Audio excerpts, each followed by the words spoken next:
Namasté, je suis Diana, yoga-tubeuse. Je vous retrouve donc aujourd'hui pour une autre vidéo concernant un autre livre que j'ai trouvé fabuleux, que j'ai depuis quelques années, que j'ai lu juste après Louise Hay et qui m'a vraiment nourri intérieurement. Il s'agit de La visualisation créatrice de Shakti Gawain. Donc c'est un livre qui a été édité et réédité plusieurs fois et je vais vous lire un extrait puisque c'est un livre qui est totalement complémentaire à la loi de l'attraction, qui est totalement complémentaire, c'est une des bibles du développement personnel selon moi. Donc voici un extrait. Afin de mieux comprendre le fonctionnement de la visualisation créatrice, considérons quelques principes de base. L'univers physique est énergie. Le monde de la science commence à découvrir ce que les métaphysiciens et les maîtres spirituels connaissent depuis des milliers d'années. Notre univers physique n'est en fait pas du tout constitué de matière. Son composant fondamental est une sorte de force ou d'essence que l'on peut appeler énergie. C'est au niveau où nos sens physiques perçoivent communément les choses que ces dernières nous apparaissent solides et distinctes les unes des autres. Par contre, à des niveaux plus subtils, tels que les niveaux atomiques ou subatomiques, la matière apparemment solide se révèle sous la forme de particules de plus en plus fines, les unes à l'intérieur des autres, pour finalement se réduire à l'état d'énergie pure. D'un point de vue physique, nous sommes tous énergie, et en nous, comme autour de nous, tout est énergie. Nous sommes tous partie intégrante d'un grand champ d'énergie.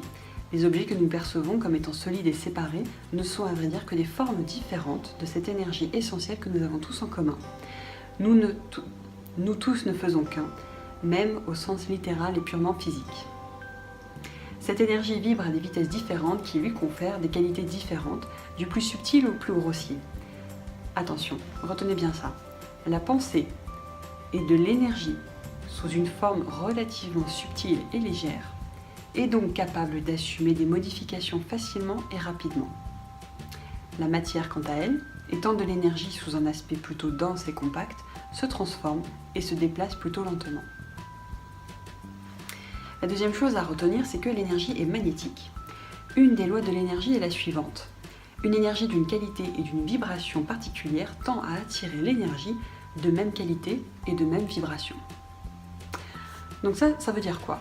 La première partie, vous avez compris sur le fait que tout est énergie, nous faisons en fait partie de ce champ quantique et nous sommes des champs électromagnétiques en contact avec les autres. Mais nous faisons tous partie du même champ électromagnétique de la Terre et de l'univers. La deuxième chose dans ça, l'énergie est magnétique, c'est que l'on va attirer finalement exactement ce qui est en nous. Aide-toi et le ciel t'aidera, comme il est dit dans la Bible. Donc le meilleur moyen d'attirer des choses positives, c'est d'être positif. Et le meilleur moyen d'attirer quelque chose qui va nous rendre heureux, c'est déjà de nous rendre heureux. En fait, il s'agit du sentiment. Et c'est pour ça que dans le yoga, j'en parle énormément, des sentiments, de la passion, de notre aspect spirituel. En fait, notre aspect spirituel, c'est vraiment ça. C'est notre sentiment, c'est les émotions que l'on vit. Et comment est-ce que l'on peut vivre des émotions positives et des sentiments qui nous font vibrer pour pouvoir attirer des choses qui nous feront vibrer à cet état-là d'excitation, d'enthousiasme, de joie et de bonheur. Eh bien, c'est en développant, en ancrant en fait cet aspect-là en nous. Pensées et sentiments possèdent leur propre énergie magnétique, attirant l'énergie d'une nature identique. On se rend très bien compte de ce principe lorsque par hasard on rencontre quelqu'un à qui l'on vient juste de penser, ou lorsqu'on tombe sur un livre qui contient l'information précise dont on avait besoin. La pensée est un aspect de l'énergie mobile et rapide. Elle se manifeste instantanément, contrairement aux aspects les plus denses tels que la matière. L'idée est comme un projet. Elle crée une image de la forme qui ensuite magnétise et dirige le courant d'énergie physique dans cette forme, pour finalement la faire se manifester sur le plan physique. Le seul fait d'avoir une idée ou une pensée et de la garder physiquement présent à l'esprit mobilise une énergie qui tendra à attirer et à créer la forme correspondante sur le plan matériel. À penser constamment à la maladie, on finit par tomber malade. Pensez que vous êtes merveilleux et vous le deviendrez. Voilà, c'est un livre qui est très intéressant. Je vais vous lire encore 2-3 petites choses, quelques clés en fait pour appliquer la visualisation créatrice. Donc vous l'aurez compris maintenant avec ces 3 points que je vous ai lus. Imaginez, pensez pour pouvoir créer dans votre vie. À quel moment visualiser ? Dans votre lit, le matin, quand vous venez de vous réveiller, que votre cerveau est frais, que votre cerveau est réceptif, que votre inconscient va pouvoir absorber ces images pour pouvoir vous permettre de les concrétiser. Le soir, avant de dormir, peut-être après avoir fait un pranayama, le Chandra Pranayama, peut-être après avoir fait une séquence de yoga, de yin yoga, de yoga restauratif, peut-être après avoir fait une méditation, tout simplement sur le son Om, un moment de calme où votre cerveau est en plein état de réceptivité. Quelques clés néanmoins pour pouvoir visualiser de manière optimale des bonnes choses pour vous. Eh bien, Tout d'abord, vous devez toujours formuler vos affirmations au présent, comme si c'était déjà réalisé finalement. Si jamais vous vous imaginez à Miami au bord d'une piscine avec un mojito, vous êtes déjà à Miami, au bord de la piscine, avec un mojito. Imaginez le soleil sur votre peau. Imaginez le maillot de bain que vous porteriez. Imaginez la personne avec qui vous seriez. Imaginez la sensation de la serviette sur votre corps. Imaginez le rire des enfants que vous entendez jouer au bord de la piscine. Plus vous allez mettre de sens, plus vous allez mettre d'éléments, plus ça va faire monter vos sentiments, ce sentiment de bien-être et vous aider en fait à vraiment ancrer cette visualisation en vous. Deuxième chose, c'est que si jamais vous avez des images, vous pouvez tout à fait associer des affirmations. Et ces affirmations, il ne faut pas qu'elles soient à rallonge. Plus les affirmations vont être courtes et simples, plus elles vont être efficaces. Votre inconscient préfère, votre cerveau préfère tout ce qui est court et efficace. Parce que lui, il a tendance à raccourcir. Donc si par exemple vous dites « Je ne veux plus devenir pauvre car cela me rend malheureux », à votre avis, qu'est-ce qui va se passer? Il va retenir « pauvre, malheureux ». Je suis pauvre et malheureux. Donc, je suis merveilleux et baigne dans la prospérité. Voilà, l'inconscient va retenir « merveilleux, prospérité ». Une affirmation, ça devrait être une assertion ferme, efficace, accompagnée d'un fort sentiment et accompagnée d'une image. Ces trois choses-là, vous pouvez vraiment recalibrer votre cerveau et transformer votre vie. Autre chose, et je vais faire le lien avec Access Consciousness, c'est une école en fait d'énergétique que j'ai suivie il n'y a pas très longtemps. En fait, l'idée c'est de suivre l'énergie. Quand vous formulez, pour tester votre affirmation, pour savoir si elle est vraiment efficace, si elle va vraiment permettre la réalisation, la concrétisation dans votre vie, vous devrez vous connecter à cette affirmation. Par exemple, je voudrais une Porsche. Voilà, je voudrais une Porsche. Je veux une Porsche, j'ai une Porsche, je conduis une Porsche. Moi, en ce qui me concerne, quand je me connecte à cette affirmation, que j'essaie un petit peu de ressentir, je ressens pas grand-chose. Pourquoi? Parce qu'en fait, les voitures, je m'en fous complètement. C'est pas quelque chose qui me fait vibrer.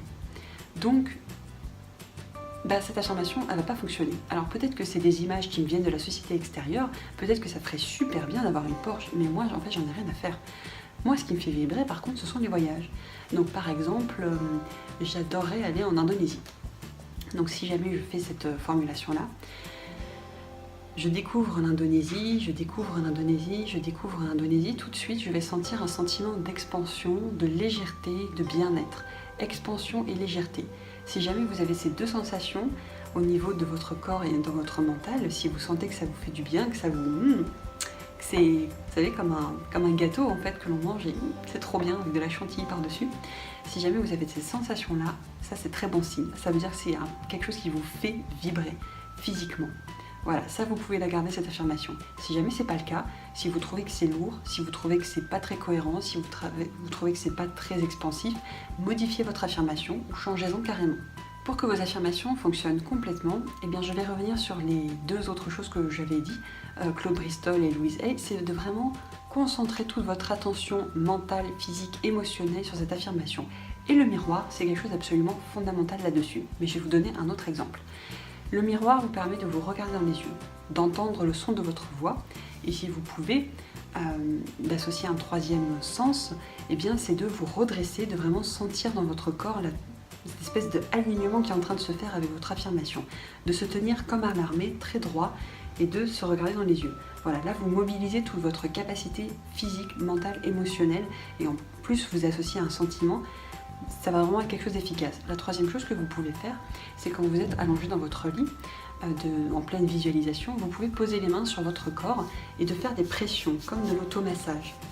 Et vous créez votre image mentale et puis vous répétez votre affirmation à voix haute. Entendez-vous dire les choses, ça c'est très important, mais surtout en imprimant dans votre corps les sensations physiques. Faites vibrer vos cellules avec votre sentiment, mais faites-les vibrer également avec votre propre toucher. Sachez une chose, peut-être que vous allez me trouver complètement perché, peut-être que c'est déjà le cas d'ailleurs avec tout ce que je vous raconte, mais sachez qu'il n'y a pas que les magnétiseurs en fait qui ont un fluide dans les mains, on en a tous. Donc en vous touchant, vous imprimez du fluide dans vos tissus, dans vos cellules et vous permettez à ces vibrations de s'activer. La dernière chose que je voulais vous parler concernant la visualisation créatrice de Shakti Gawain, c'est de toujours associer finalement ces affirmations et ces désirs, ces souhaits à une source divine. Alors la source divine, vous pouvez choisir ce que vous voulez. Ça peut être Dieu, ça peut être la mère divine, ça peut être l'esprit, ça peut être l'univers, ça peut être la vie, ça peut être tout simplement votre soi ou la plus haute partie de votre être. Au nom de ma présence je suis, au nom du je suis qui est le soi et pas le petit ego.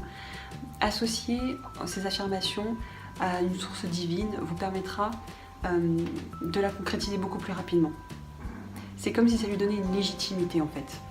C'est comme si ça la connectait à un plan supérieur. Associer votre affirmation à une source divine va accroître l'énergie spirituelle, tout en reconnaissant la source universelle de toute chose finalement. Donc, par exemple, vous pouvez tout à fait dire « Mon moi supérieur me guide dans tout ce que j'entreprends pour le mieux ».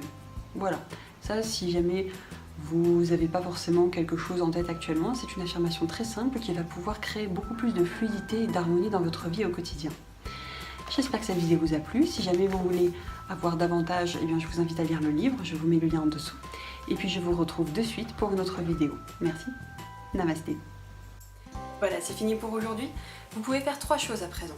Vous pouvez liker la vidéo, vous pouvez la partager, n'hésitez pas à partager la culture et la pratique du yoga avec le plus grand nombre. Et la 3e chose, n'hésitez pas à vous abonner à ma chaîne. À bientôt.